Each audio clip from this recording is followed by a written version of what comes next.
Learner drivers are to be allowed on motorways for the first time under new government plans to improve road safety. The Department of Transport is launching a 7-week consultation on the proposed changes from today. It says the idea is designed to improve awareness and experience for new road users. Sangeeta Maiska reports. The proposed changes to both driver and motorcyclist training, says the government, would improve safety on Britain's roads. For drivers, changes would mean that competent learners would be able to have lessons on motorways with an approved driving instructor in a dual-controlled car. The biggest proposed changes are reserved for motorcyclists. The compulsory basic training course, which allows them to ride unaccompanied on roads, would be updated. Motorcycle training would also move more online, with novice riders having to take a theory test. Those holding a provisional motorcycle licence would also have their CBT certificates revoked if they get more than 6 penalty points.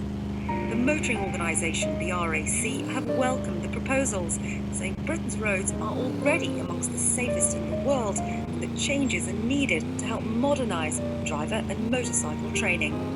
Sangeeta Maiska, BBC News. And with me now is Chris Benstead, a driving instructor who's a member of the Driving Instructors Association. Chris, thank you very much for coming along. And I understand that you think this is a good idea. Definitely. I think any tool that we can have where we can give people more experience, that's got to be a good thing. The test is a minimum standards test, and the experience is the key to being safer on the road. We teach people for risk assessment and how to self-evaluate.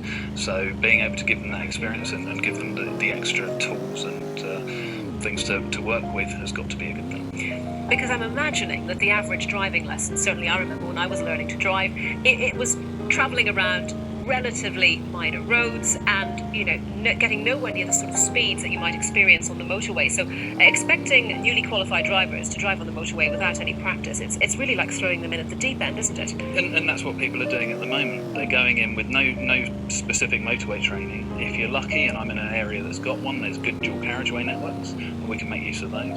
But there's no real motorways being used. So driving instruction is changing, and we're now much more about self-development and self-assessment. So there is more mix of roads being used, but that's not necessarily similar to motorways.